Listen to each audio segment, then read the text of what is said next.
El régimen venezolano recibió el primer lote de la vacuna rusa contra el COVID-19. Delcy Rodríguez, vicepresidenta del régimen chavista, comunicó que en el país se iniciará el ensayo clínico de la fase 3 de Sputnik V. En septiembre, Nicolás Maduro había sugerido administrarla a los candidatos inscritos en las elecciones parlamentarias. El régimen venezolano recibió este viernes el primer lote de la vacuna rusa contra el COVID-19, Sputnik V, informó el viernes la vicepresidenta Delcy Rodríguez, quien destacó que en el país sudamericano se iniciará el ensayo clínico de la fase 3 de la vacuna. Es un momento histórico para nuestra patria. No podemos ocultar la emoción que no embarga de que sea Venezuela el primer país del hemisferio occidental en participar en la fase 3 de los ensayos clínicos, aseguró Rodríguez a la televisora oficial desde el aeropuerto cercano a Caracas, lugar al que según la funcionaria llegó el cargamento de la Sputnik V. Unas 2.000 personas estarán incluidas en el ensayo de las vacunas en Venezuela, que comenzará este mismo mes en la región capital, dijo por su parte el ministro de Salud Carlos Alvarado. En septiembre el dictador Nicolás Maduro había sugerido aplicarla a los candidatos inscritos en las parlamentarias de diciembre, para que puedan hacer campaña con seguridad. Alvarado, que hoy estuvo junto a Rodríguez en la recepción de las vacunas, dijo que las pruebas comenzarán de inmediato y que las primeras dosis serán aplicadas en la ciudad de Caracas. En agosto, Rusia autorizó una vacuna para el COVID-19 tras menos de 2 meses de pruebas en humanos, un logro celebrado por Moscú pero cuestionado por algunos expertos que señalan que solo alrededor del 10% de los ensayos clínicos tienen éxito. La vacuna rusa produjo un anticuerpo respuesta en todos los participantes en los ensayos en temprana etapa, de acuerdo con resultados publicados a inicios de septiembre por la revista médica The Lancet, que señaló que aún eran necesarios ensayos a largo plazo. Venezuela ha registrado 76.029 casos de contagios y 635 muertes por COVID-19. Pero especialistas y opositores indican que la cifra está muy por debajo del número real, mientras la Academia de Ciencias, que anticipó que para mediados de años los contagios superarían el millar, ha advertido que para diciembre se registrarían al menos 14.000 nuevos casos diarios. La Sputnik V también podría producirse en Venezuela, según dijo este viernes Rodríguez al recordar los fuertes lazos que mantienen Rusia y el país suramericano. No solamente vamos a participar en los ensayos clínicos de la Sputnik V, sino que también vamos a garantizar, gracias a la cooperación estratégica entre Venezuela y Rusia, que vamos a participar del suministro seguro para nuestro pueblo, y también de la producción de la vacuna en Venezuela, aseveró. Sin embargo, no ofreció detalles de estos planes para producir la vacuna. En agosto pasado, Maduro dijo que su gobierno también está articulado con las vacunas que están siendo desarrolladas en China y Cuba. Argentina, Venezuela y el segundo informe Bachelet. Llamó fuertemente la atención que el representante permanente de la Argentina ante la OEA se haya manifestado de manera confusa, inoportuna, seguramente inconsulta sobre las violaciones de los derechos humanos. Felizmente, el gobierno aclaró que la postura no se ha modificado. Siempre hemos destacado que Venezuela es un país de enorme importancia para Argentina. La amistad se remonta al periodo de la independencia, a la doctrina Drago, a los apoyos en la causa de las Islas Malvinas, al asilo generoso ofrecido cuando la guerrilla guevarista empezó a operar en plena democracia, a su extensión todavía más amplia cuando irrumpió la dictadura llegando a brindar becas, Pérez Guerrero a los hijos de los exiliados para estudios en los Estados Unidos, a la visita de la CIDH negociada y dirigida por el embajador venezolano Manuel Aguilar, que también presidió la Conferencia de las Naciones Unidas sobre el Derecho del Mar, cuyas normas hicieron posible la extensión de nuestra plataforma continental, conforme un mapa oficial difundido semanas atrás.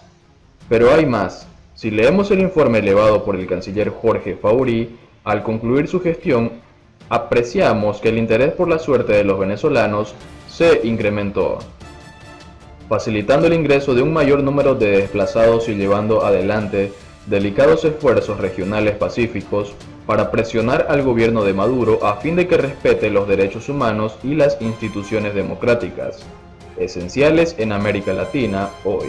Frente a este contexto, no debe extrañar que acontecimientos que tienen lugar en Venezuela repercutan de inmediato en nuestro país, Con más razón si se trata de violaciones graves y continuadas a los derechos humanos.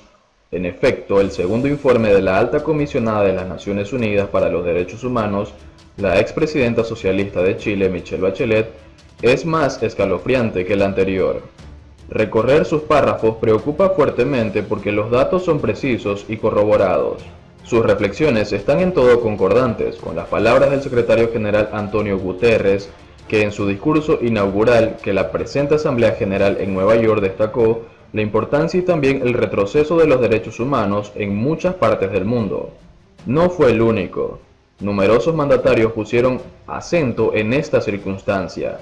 Que esto último incluya a América Latina no puede dejar indiferente a la Argentina, país que ha hecho que su defensa y puesta en práctica una de las bases de la política exterior a lo largo de todos sus gobiernos libremente elegidos. El presidente Alberto Fernández, en su reciente y primer mensaje a la Asamblea General hace pocos días, acertadamente enfatizó este punto: priorizar los derechos humanos sobre todo lo demás. Por lo expuesto, llamó fuertemente la atención y motivó estupor generalizado que el representante permanente de la Argentina ante la OEA se haya manifestado de manera confusa, inoportuna, seguramente inconsulta, en sentido contrario a la visión de la enorme mayoría de los gobiernos del hemisferio sobre el informe Bachelet relativo a Venezuela. Pero lo que sorprende todavía más es que contradice la posición de acompañamiento que expresó en su momento nuestro representante en las Naciones Unidas, Ginebra. Al considerarse el primer informe de Bachelet, Ginebra es, y no la OEA, sin perjuicio de su relevancia, el ámbito donde deberá manifestarse la opinión oficial argentina, ya que allí se confirió mandato a la alta comisionada para investigar la situación de Venezuela en materia de derechos humanos. Por esto, ese es el lugar indicado para manifestarse sobre el informe y no otro. Felizmente, casi de inmediato, el gobierno argentino al máximo nivel y reflejando la posición de la Cancillería que dirige Felipe Solá, aclaró que la posición tradicional no había cambiado y que la protección de derechos humanos, conforme a los informes de Bachelet, representan básicamente la postura de la administración. De no haberse reaccionado con rapidez y claridad, la tarea diplomática en muchas capitales latinoamericanas, occidentales y particularmente en Estados Unidos, se hubiese complicado. Atento a la demanda de explicaciones casi de rigor frente a los medios, los think tanks, el cuerpo diplomático y el Departamento de Estado, justamente en un año muy delicado en razón de las elecciones. Este delicado episodio sugiere que, sin perjuicio de cualidades personales, la buena diplomacia exige poseer sólida experiencia y olfato para actuar en escenarios multilaterales, con más razón en un organismo de gran importancia hemisférica como la OEA, Canadá hasta Tierra del Fuego, con una agenda que repercute cotidianamente en Washington así como en las capitales de los países miembros. Argentina es un país con una historia diplomática que posee mucha más grandezas que claudicaciones. Afortunadamente no hemos alterado esta trayectoria ahora, sobre todo si atendemos a las generaciones jóvenes de todos los sectores políticos que observan y sacan conclusiones. Por un momento pareció que el desafío personal que nos embarga con motivo de tanta cuarentena y pandemia hubiese involuntariamente impregnado algunos aspectos de la política exterior. Felizmente no fue el caso. Por último, España acoge con preocupación la decisión de Maduro de mantener los comicios. España, según fuentes de EFE, apoya los esfuerzos del alto representante de la Unión Europea para Política Exterior, Josep Borrell, para explorar todas las vías de diálogo en Venezuela. El gobierno español ha acogido con preocupación la decisión de Nicolás Maduro de mantener las elecciones legislativas de Venezuela para el próximo 6 de diciembre, desoyendo así las recomendaciones de la Unión Europea de retrasarla unos meses, como condición para enviar observadores a los comicios. No podemos hacer más que recibir con preocupación el comunicado del gobierno de Venezuela, afirmaron este viernes fuentes del Ministerio Español de Asuntos Exteriores, las cuales reiteran que para celebrar las elecciones con las garantías necesarias, sería preciso su aplazamiento unos 6 meses. España, según las mismas fuentes, apoya los esfuerzos del alto representante de la Unión Europea para Política Exterior, Josep Borrell, para explorar todas las vías de diálogo en Venezuela. En todo caso, agregan las fuentes del Ministerio de Exteriores, España sigue reiterando que es preciso emprender una negociación creíble en el país entre los actores implicados y atender las demandas del pueblo venezolano. El intento de la Unión Europea y de una parte de la oposición venezolana por conseguir que se atrasaran unos 6 meses las votaciones cayó en el saco roto después de que la Cancillería venezolana publicara un comunicado el jueves en el que acusó al bloque comunitario de actuar de forma sesgada. Es lamentable que la Unión Europea responda con un pliego de acondicionamientos con las pretensiones de desconocer incluso taxativos mandatos constitucionales, dice el escrito en alusión al mandato constitucional según el cual se debe establecer un nuevo parlamento el 5 de enero de 2021. En todo caso, agregan las fuentes del Ministerio de Exteriores, España sigue reiterando que es preciso emprender una negociación creíble en el país entre los actores implicados y atender las demandas del pueblo venezolano.